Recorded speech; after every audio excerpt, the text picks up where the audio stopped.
వెళ్ళిపోయిన వాళ్ళు అదే రూపాలతో ఉంటారా? ఉండరు. ఒక దివ్యమైన శరీరాన్ని వారు పొంది ఉంటారు. కానీ వారు కామరూపులుగా ఉంటారు. అంటే వారు సంకల్పించినటువంటి రూపాన్ని పొందగలుగుతూ ఉంటారు.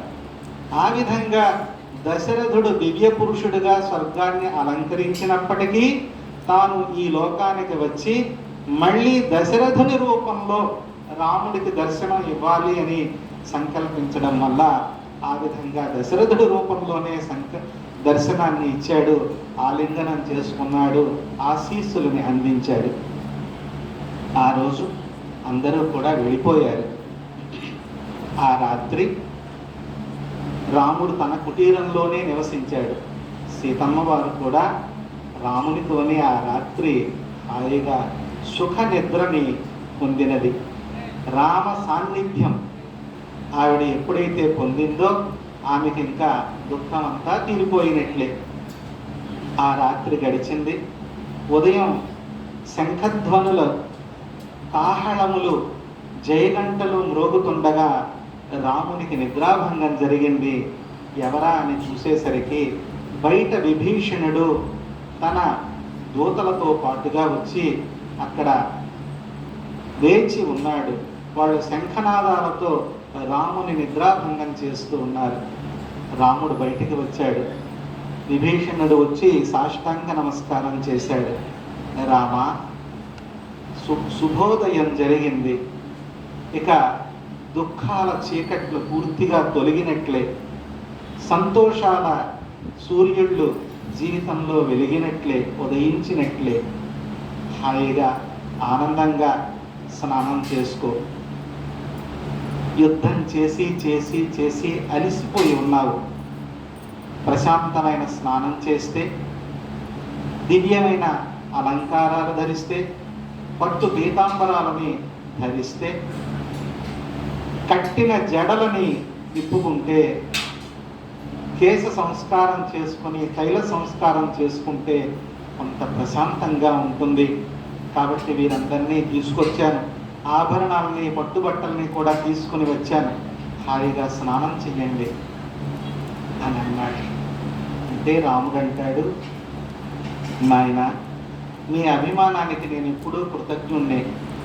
స్నానం చేస్తాను, కానీ జడలని విప్పను, పట్టుబట్టలని కట్టను. నేను ఏ నార చీరలతో వచ్చానో ఆ నార చీరలనే మళ్ళీ ధరిస్తాను. ఇదే రూపంతో తిరిగి అయోధ్యని నేను చేరుకోవాలి. ఎంత వేగంగా అయోధ్య పట్టణానికి వెళితే అంత క్షేమం జరుగుతుంది. ఎందుకు అంటే అప్పుడే చైత్రమాసం వచ్చేసింది, పంచమి తిథి సమీపిస్తోంది.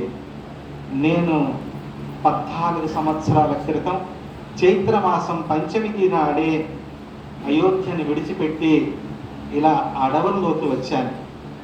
భరతుడు ప్రతిజ్ఞ చేసి ఉన్నాడు, ఏ రోజు 14 సంవత్సరాలు పూర్తి అయిపోతాయో ఆ పంచమి కూడా పూర్తి అయిపోతుందో, శుద్ధ పంచమి పూర్తి అయిపోతుందో, షష్ఠి తిథికి ఇక నేను జీవించను, అదే నా ఆఖరి రోజు అయిపోతుంది.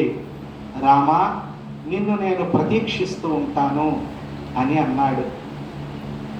అంటే విభీషణుడు ఇంకా అంటున్నాడు, స్వామి, యుద్ధం చేసి బాగా అలసిపోయారు, కొన్నాళ్ళు ఇక్కడే విశ్రాంతిని పొందండి, మనం కబురు పెడదాం అయోధ్యకి, రాముడు జీవించే ఉన్నాడు, త్వరలో తిరిగి వస్తాడు అనే కబురు ఆంజనేయ స్వామి ద్వారా కానీ నా దూతల ద్వారా కానీ కబురు పంపిస్తాను. మీరు హాయిగా కొన్నాళ్ళు ఈ లంకాపట్నంలో విశ్రాంతిని తీసుకోండి, మీ కైంకర్యాన్ని నేను చేసుకోవాలి అని ఆశిస్తూ ఉన్నాను. ఇంత వేగం వెళ్ళకండి, ఈ లంక మీది, మీ చేత విజితమైనటువంటిది, మీరు గెలుచుకున్నారు దీన్ని, పరిపూర్ణ అధికారం దీనిపై మీకు ఉన్నది, హాయిగా ఉండండి. సీతమ్మ వారు ఇన్నాళ్ళు కూడా వ్యధని చెంది ఈ లంకా పట్టణంలో ఉన్నదే తప్పించి ఒక్కరోజు కూడా ఆనందంతో గడిపినటువంటి క్షణం లేదు.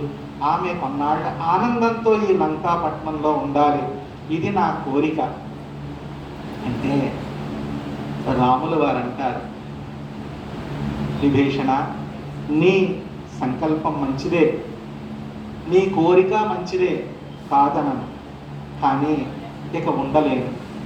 ముందు వెళ్ళి భరతుణ్ణి కాపాడుకోవాలి. నీవు నాకు ఎంత గొప్పవాడివో, ఎంత సన్నిహితుడివో భరతుడు కూడా అంతటి వాడే. ఆయన ప్రతిజ్ఞలు చేసి ఉన్నాడు. నీకు తెలియదు, ఈ సూర్యవంశంలో ఎవరైనా ప్రతిజ్ఞలు చేస్తే వాళ్ళు దానిని ఖచ్చితంగా పాటించి తీరుతారు. జాన్ జాయ్ పర్ బచన న జాయ్, ప్రాణం పోవాలి కానీ మాటని మాత్రం తప్పరు, మడమని తిప్పరు. అది సూర్యవంశీయుల యొక్క చరిత్ర. భరతుడు ఆ విధంగా ప్రతిజ్ఞ చేసి ఉన్నాడు. నేను ఇక ఆగలేను.